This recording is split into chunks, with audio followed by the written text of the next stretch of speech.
Let's move on. Another trade thing that could be going on is the Suns could be getting a little bit of a point guard here, where there are rumors are, and you've told me, where the Suns have basically told CP3, or the Thunder have told the CP3, you can talk to the Suns. So now there's opening talks of, hey, it's not tampering anymore.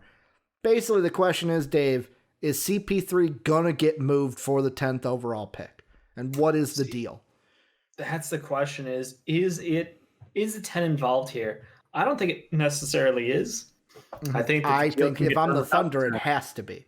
I think the deal can get done without the 10 because Kelly Oubre is there. And in this class, Kelly Oubre is probably more valuable than the number 10 overall pick. Probably, not guaranteed, but probably is a good answer there. Yeah. And then the rumors were, okay, well, obviously Ricky Rubio has to be moved because you're not going to have Ricky Rubio and Chris Paul. That would be a wealth of value at the number one.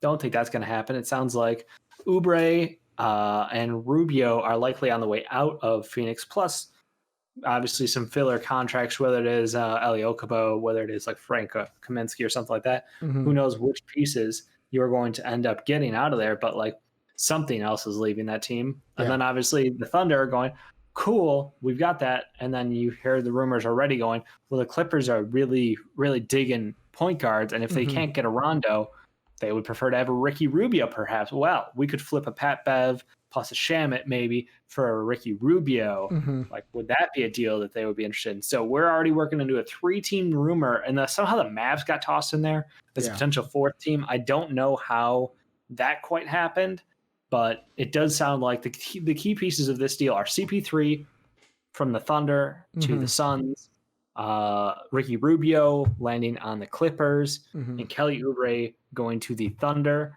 Obviously, there's going to be picks. There's going to be filler. So does that mean the Rondo to Clipper things are pretty much dead? Because I think if you have the option between Ricky Rubio and Rajon Rondo at this point, you would prefer Ricky Rubio. Okay. Because like all the rumors we were hearing from free agency is that Rondo to the Clippers. Rondo's leaving LA, going to the Clippers for sure. He's leaving LA to go to LA. Yeah. To play in the same building. He's just gonna walk across the other locker room, Dave. That's what I thought. He won a banner for the Lakers. Now he's got to get the Clippers a banner. 3 teams, 3 banners. He honestly could. Like he's that damn good. But again, I think it's the guarantee. It's you don't play games and you don't have to deal with the question of, well, what if a team wants to overpay for Rajon Rondo? Will he go take the bucket? Like, is he going to go for the money, or is he going to go for the championship? Or does he think he can pull off both at some place? He might. So that's the concern. Is it's not a guarantee that you're going to have your point guard of choice.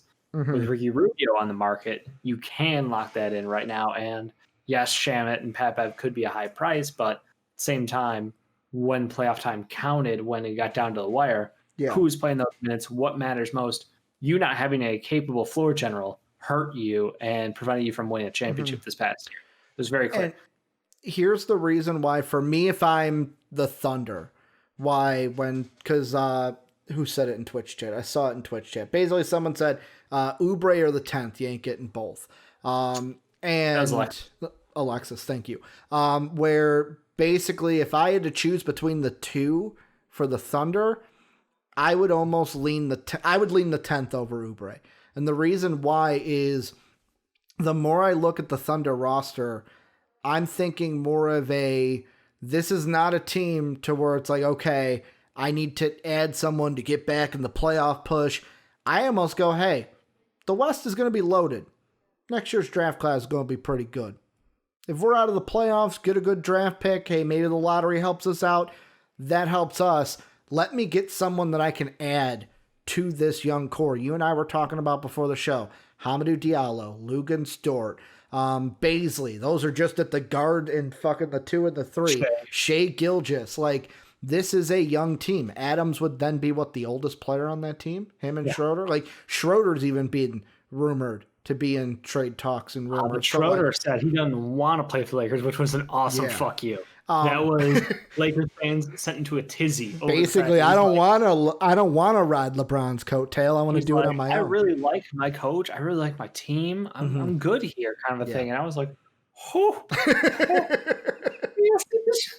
the cojones on Dennis Schroeder. But like the reason why I do that is if I can add somebody who one of the three big things that I know that in the NBA draft you've stressed it BPA over need, but I think there is also like a little bit of truth to like, okay, what does a team need?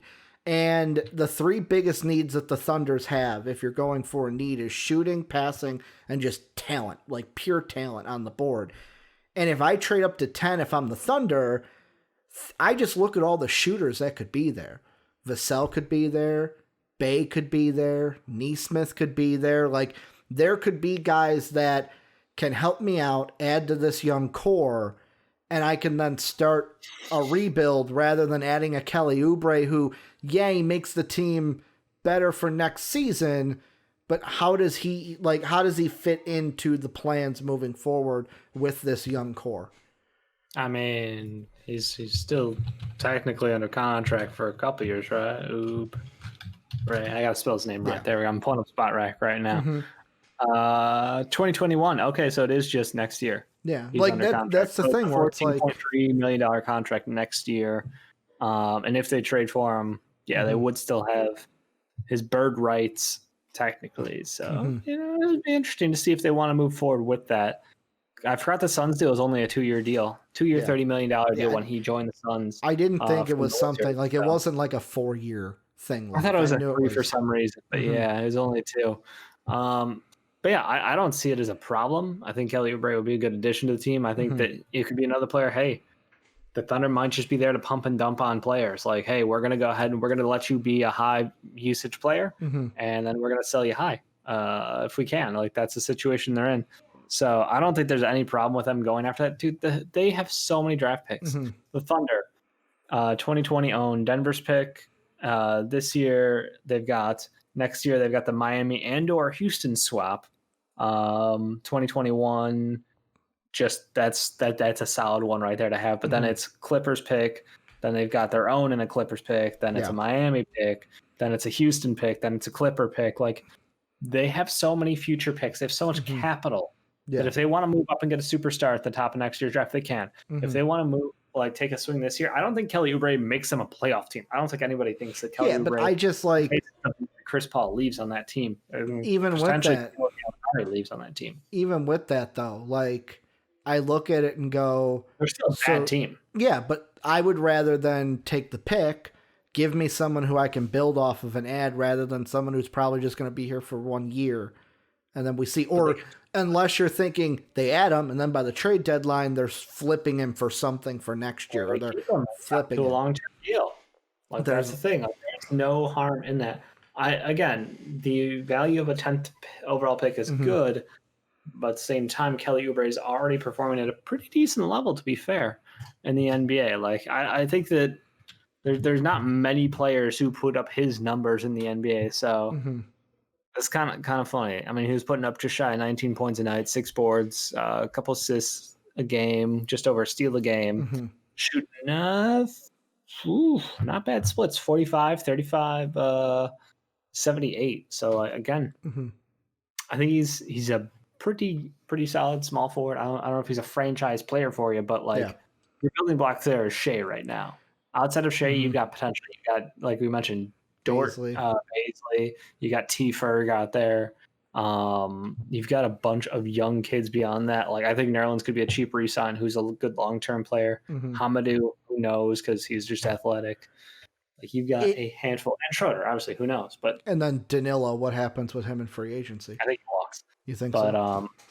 But per day, I'm sure that he's going to walk unless nobody wants to give him a big enough bag of money. Yeah.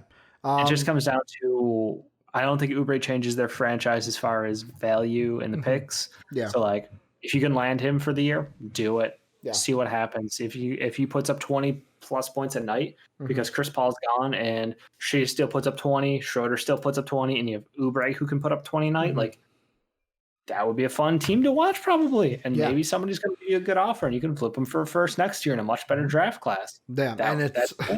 That's why we don't get paid the big bucks. I know I don't for being a GM or a operations guy. Last thing I did want to ask, because I didn't think we touched this about the Suns, CP3. if he's added to the Suns. Playoff team, and Booker ain't mad anymore, right? Yep, that's pretty much what they're trying to guarantee right here. They are saying that, hey, we've done everything we can to help you and make sure you get there next year.